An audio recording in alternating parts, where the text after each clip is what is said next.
అందరికీ నమస్కారం. ఈరోజు రథసప్తమి కథను తెలుసుకోబోతున్నాం. ఈరోజే అత్యంత పవిత్రమైన రథసప్తమి. ఈ రోజున సూర్యుడి జననం వెనుక ఉన్న రథసప్తమి కథను ఎవరైతే వింటారో వారికి ఆయురారోగ్యాలు, ఐశ్వర్యం, అభివృద్ధి తప్పక కలుగుతాయి. అలాగే ఈరోజు ఈ కథను వినటం వల్ల కోటి ఆవులను బంగారంతో అలంకరించి దానం చేసినంత ఫలితం వస్తుంది. మనం ఏమీ చేయకుండా కేవలం ఈ కథ వినటం ద్వారా ఇంత భాగ్యం కలుగుతుంది. అలాంటి ఈ కథను భక్తి శ్రద్ధలతో వింటే జన్మజన్మల పాపాలు పోగొట్టి ఈ కథను పూర్తిగా మనం ఈరోజు తెలుసుకుందాం. పూర్వం కశ్యపుడు అనే ఒక ప్రజాపతి ఉన్నాడు. ఆయనకు 13 మంది భార్యలు. వారిలో మొదటి భార్య పేరు అదితి. ఈవిడ దక్ష ప్రజాపతికి మొదటి సంతానం. పరమేశ్వరుడి వరం వలన ఈ 13 మంది కన్యలు దక్ష ప్రజాపతికి పుడతారు. ఈ 13 మందిని ఒక్కళ్ళకే ఇచ్చి వివాహం చేయాలనేది నియమం. అందుకని కశ్యపుడు 13 మందిని వివాహం చేసుకున్నారు. అందరిలో పెద్ద భార్య అదితి. వీరికి ఇంద్రాది దేవతలంతా బిడ్డలుగా జన్మించారు. రెండో భార్య అయిన దితికి రాక్షసులంతా బిడ్డలుగా జన్మించారు. దేవతలందరూ అదితి పుత్రులు కాబట్టి వీరందరినీ ఆదిత్యులు అని అంటారు. ఒకసారి భూలోకంలో రాక్షసులంతా విపరీతంగా పెరిగిపోయారు. దితిపుత్రులు దైత్యులయ్యారు. వీరంతా దేవతలను నాశనం చేయాలని, ఋషులను నాశనం చేయాలని భూమండలంపై యజ్ఞాలను నాశనం చేయడం మొదలుపెట్టారు. యజ్ఞయాగాదులు లేని భూమి మొత్తం అధర్మంతో నిండిపోయింది. వీళ్ళని ఎలా ఆపాలో తెలియని దేవతలు తల్లిదండ్రులైన కశ్యపుడు అదితి దగ్గరకు వచ్చి మొరపెట్టుకున్నారు. తల్లిదండ్రులారా, మేము మీ సంతానమే, ఆ రాక్షసులు మీ సంతానమే, కానీ వాళ్ళు మమ్మల్ని నాశనం చేయాలని చూస్తున్నారు అని వాపోయారు. మమ్మల్ని, భూమిని నాశనం చేయాలని చూస్తున్నారు. మీరే మమ్మల్ని, భూమిని కాపాడగలరు అని తల్లిదండ్రుల్ని వేడుకుంటారు. అప్పుడు కశ్యపుడు అదితి ఇద్దరూ కలిసి సూర్యభగవానుణ్ణి ప్రార్థిస్తారు. వారి ప్రార్థనకు సూర్యుడు అఖండ తేజోవంతంగా వెలుగుతూ ప్రత్యక్షమవుతాడు. సూర్యుడిని భక్తి శ్రద్ధలతో కశ్యపుడు అదితి పూజిస్తారు. సూర్యుడు వారి భక్తికి మెచ్చి ఏం వరం కావాలో కోరుకోమని అంటాడు. దానికి వారు రాక్షస సంహారం కోసం నువ్వు మాకు పుత్రుడిగా జన్మించమని, దైత్యుల నుండి లోకాలను రక్షించమని కోరుకుంటారు. ఇంద్రాది దేవతలకు తిరిగి స్వర్గం లభించేలా చేయమని, లోకాలను కాపాడమని, ధర్మస్థాపన చేయమని ప్రార్థించారు. వారి కోరికను దీవిస్తూ తదాస్తు అని వరాన్ని సూర్యుడు ఇస్తాడు. అన్నమాట ప్రకారం కశ్యప ప్రజాపతి ద్వారా అదితి గర్భంలోకి దివ్య తేజస్సుతో సూర్య భగవానుడు ప్రవేశిస్తాడు. ఆ దివ్య తేజస్సును అదితి 1000 సంవత్సరాలు గర్భం ధరిస్తుంది. ఈ 1000 సంవత్సరాల పాటు అదితి ఒక్క చుక్క కూడా నీరు తాగలేదు, అన్నాన్ని కూడా ముట్టలేదు. అదితి ప్రవర్తనకు కశ్యపుడికి కోపం వచ్చింది.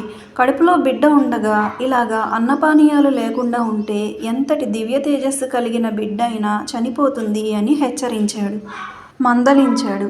అయినా సరే అదితికి చిన్న అనుమానం కూడా రాలేదు. ఎందుకంటే కడుపులో ఉంది దివ్య తేజస్సు కలిగిన సూర్య భగవంతుడు కాబట్టి తన బిడ్డకు ఏమీ కాదని ధీమాగా ఉంది. అనుకున్నంతనే ఒక దివ్య తేజస్సు కలిగిన పండంటి బిడ్డకు జన్మనిచ్చింది అదితి. సూర్యభగవానుడు పుట్టిన ఈరోజే మాఘమాస శుక్లపక్ష సప్తమి. ఈ రోజునే రథసప్తమిగా సూర్యదేవుని జన్మదినంగా జరుపుకుంటాము. అదితికి పుత్రుడు కాబట్టి ఆదిత్యుడు అనే పేరు కూడా ఈరోజే వచ్చింది సూర్యుడికి. సూర్యుడు పుట్టగానే తన 7 గుర్రాల రథం ఎక్కి సూర్యమండలానికి ఆకాశ మార్గాన వెళ్ళి సూర్యబింబంలో లీనమైపోతాడు. ఈ సప్తమి రోజు సూర్యుడు సూర్యమండలానికి వెళ్ళిన రోజుగా కూడా రథసప్తమిని జరుపుకుంటారు. సూర్యుడు పుట్టగానే తల్లిదండ్రులకు నమస్కరించి తన రథంపై మిట్ట మధ్యాహ్నంకు సూర్యమండలాన్ని చేరతాడు. ఆయన 4 చేతులతో జన్మించాడు. ఒక చేతిలో తామర పువ్వు, ఒక చేతిలో శంఖం, ఒక చేతిలో చక్రం, మరొక చెయ్యి అభయహస్తం ఇలా ఉంటాయి. ఈ దివ్య సుందర రూపాన్ని చూసిన కశ్యపుడు, నాయనా, నీవు మా కుమారుడివై పుట్టి మమ్మల్ని తరింపచేశావు అని తెలుపుతాడు. దేవతలను, మానవులను, ఋషులను, సమస్త లోకాలను బాధ పెడుతున్న రాక్షసులను సంహరించి దుష్ట శిక్షణ చేసి ధర్మ సంస్థాపన చేయమని ప్రార్థించాడు. అప్పుడు సూర్యదేవుడు తన రథసారథిగా అరుణుడిని నియమించి 7 గుర్రాల రథం మీద బయలుదేరాడు. చేతిలో కోదండం ధరించి ఆ కోదండానికి బ్రహ్మాస్త్రం, ఆదిత్యాస్త్రం, ఆగ్నేయాస్త్రాలను పెట్టి సంధించి రాక్షసులను సంహరింపచేశాడు. ఈ విధంగా భీకర యుద్ధం చేసి అనేక మందిని చంపి శరణు వేడిన రాక్షసులను పాతాళానికి పంపించాడు. ఆ విధంగా దుష్ట శిక్షణ చేసిన రోజు కూడా రథసప్తమి రోజే. అనంతరం యుద్ధం ముగిశాక సూర్య తేజస్సును చూసిన బృహస్పతి సూర్యుణ్ణి ఎంతో శ్రద్ధగా పూజించి ఈ విధంగా ప్రార్థించాడు. 7 గుర్రాలను ఎక్కి సూర్యమండలం చేరి దుష్ట శిక్షణ చేసి సమస్త లోకాలను కాపాడావు స్వామి. ఈ కథను రథసప్తమి రోజున విన్నవారికి 1000 యజ్ఞాలు చేసిన ఫలితాన్ని ప్రసాదించాలని కోరతాడు. అలాగే అని సూర్యభగవానుడు వరం ఇస్తాడు. అలాగే ఈ కథ విన్న తర్వాత పండితులకు కానీ బ్రాహ్మణులకు కానీ యథాశక్తి దక్షిణ తాంబూలాలు ఇచ్చినంతనే 1,000,000 గోవులను దానం చేసిన ఫలితాన్ని పొందుతారు అని చెప్తారు. ఇలా చేసిన వారి ఇంట దరిద్రం మొత్తం పోతుంది అని కూడా అంటారు. కోటాను కోట్ల జన్మల పాపాలు కూడా నశిస్తాయి అని చెప్పి పురాణాలు కూడా చెప్తున్నాయి. అలాగే రథసప్తమికి జిల్లేడు చెట్టుకు ఉన్న సంబంధం వివరించే ఒక చిన్న పురాణ కథను ఇప్పుడు తెలుసుకుందాం. ఈ కథ దాదాపు ఎవ్వరికీ తెలియదు. పూర్వం అగ్నిస్వాతుడు అనే పండితుడు ఉండేవాడు. అతడు మహానిష్టతో అనేక యజ్ఞాలు చేశాడు.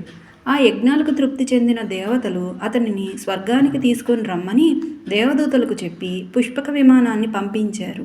ఆ సమయంలో యజ్ఞం చివరి దశలో పూర్ణాహుతి చేస్తున్నారు. అగ్నిస్వతుడు అదే సమయంలో ఆ పుష్పక విమానాన్ని చూస్తూ సంభ్రమాశ్చర్యాలకు గురయ్యాడు.